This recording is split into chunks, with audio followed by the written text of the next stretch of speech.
which is kind of a feminine shape. Erase is not necessary. If you smear and go over it, you're going to have a richer piece.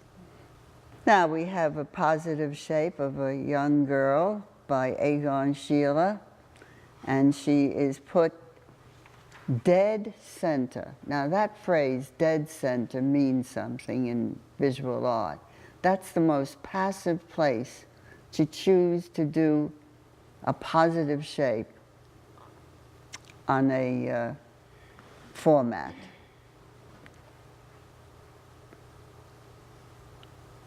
He has smeared, doesn't smear here. Notice it's whiter here, but it's a little tainted. He makes her most vulnerable with this large space on both sides of her, so that all this is negative. There's more negative space than positive subject matter, and then this very vulnerable girl, young girl. Egon Schiele has spent some time in jail on pornography. He died in his late 20s or early 30s from influenza. He dealt with a great deal of poverty. His biography, I could say, is kind of lively. You might be interested in his life. He obviously was extremely talented. We were deprived of his potential by his early death, but he had a tumultuous life. His mentor was Klimt. The other German expressionists saw in him an enormous talent that unfortunately we lost.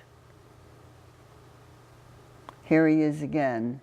The head is the only thing that's really not abstract.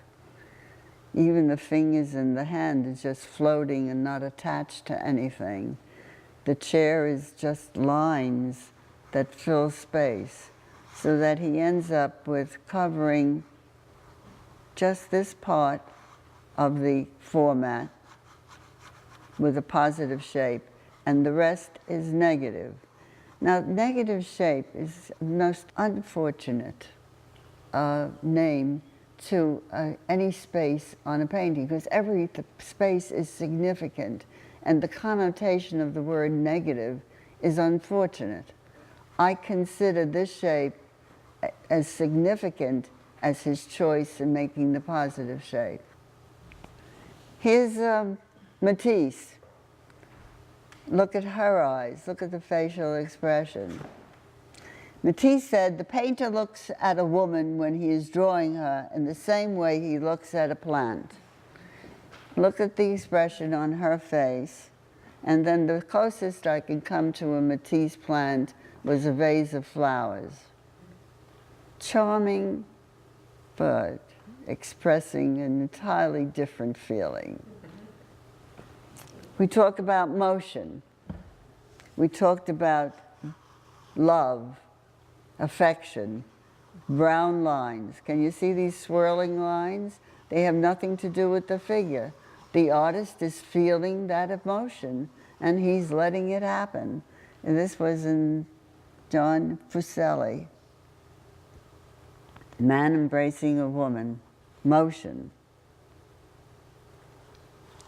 These scribbles, here and here, if you take them away, you will see that the composition is not as favorable without them as with them. Do you agree? Well, I don't give you a chance to disagree, so let's go on. Here is, I thought you'd like to see another one in motion done 200 years earlier. Dancing figures, swirling, moving. He was more interested in expressing motion than he was in drawing a figure. And here's our ancestors from the caves. They drew in absolute pitch black Caves are dark day and night. They learned to make fires and feed it with animal fat. They took skulls of animals and people and used it as containers to mix their paint. They burnt wood and made charcoal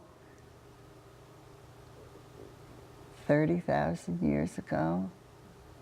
Talking about motion, the butting of the heads of the bison, you can feel almost the weight of their bodies. If you look at just how this line changes, notice how thick it is, and then it gets lighter, and then it gets heavier, and very heavy down here to indicate the weight of the body. Notice how this is like bulging, and this is bulging. Now they could have done it by looking at the cave wall and seeing where it bulges and use that to do the picture of a bison or a horse, or they carved. They did both. So they were making three-dimensional drawings on the caves, and they also painted.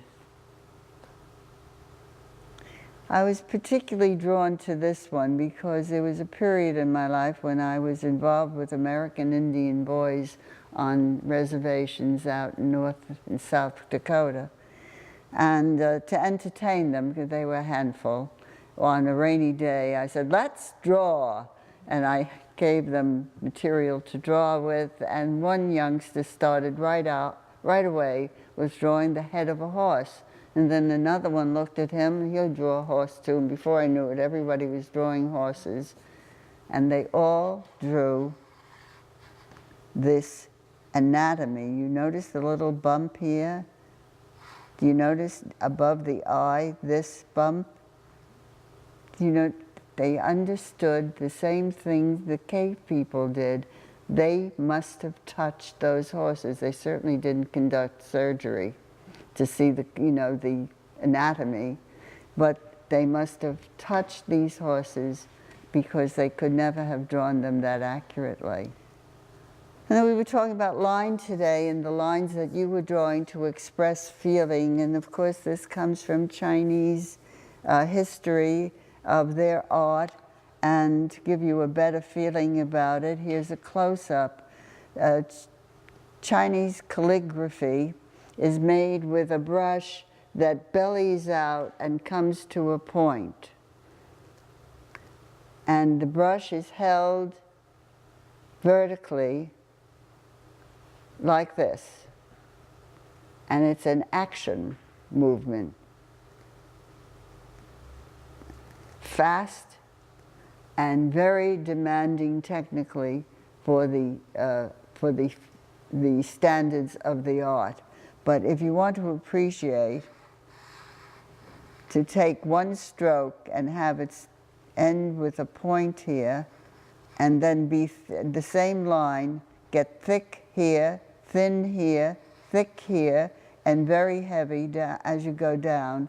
And I'm just trying to get your eye to see the variations of this very fast line. And to appreciate it even more, I found this. In the 1950s, Franz Klein, whose art had advanced considerably, was obviously affected by Chinese calligraphy as a source for subject matter, a source for expressing. His concern, this is action painting, just like calligraphers do action drawing. If he left out either this part of the gray or this part of the gray, the piece would not be as well balanced.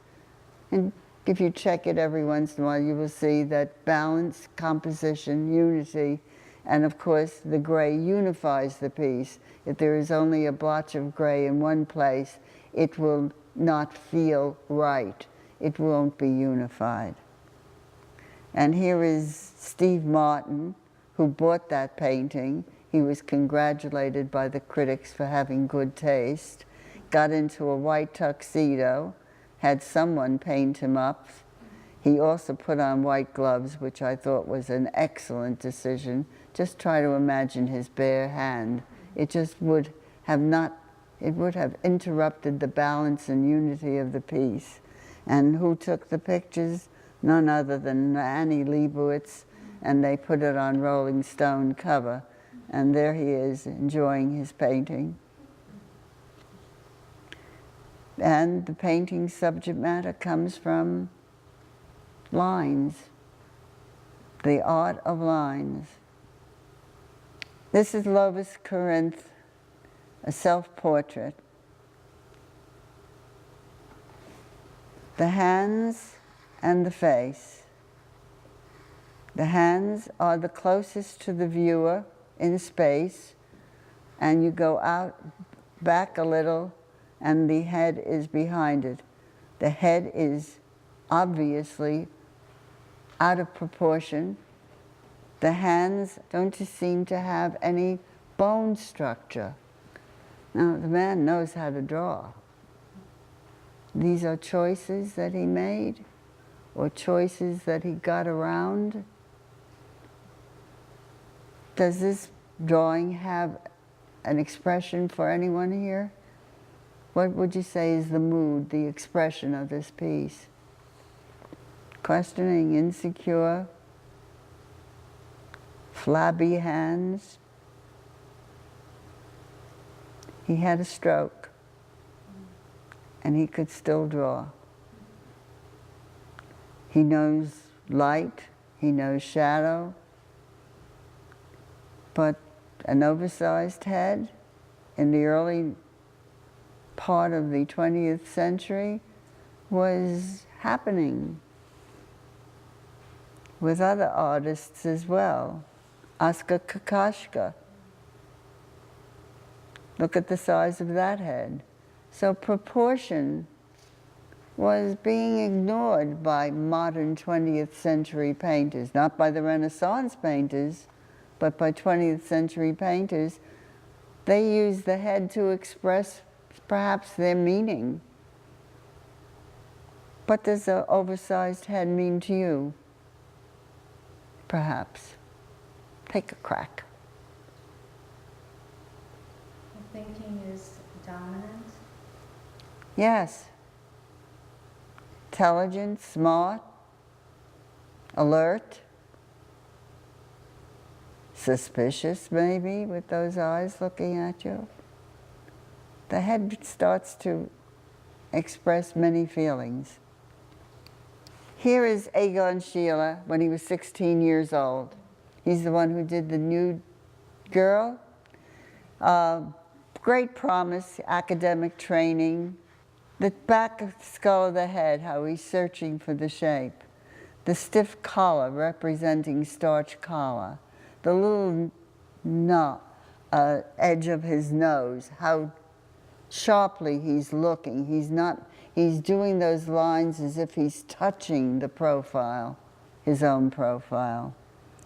And 4 years later, at the age of 20, this is where his art went. Imaginative, daring, original. He made an arm. If that figure dropped the arm, it would be off the format. It would just be hanging below the format. But he used that arm to create a composition. He distorts proportion. That's my point. I want to make it clear. Also, he does a decoration for the spinal column. That never left me. I still, to this day, find myself doing circles like that, thinking of a spinal column.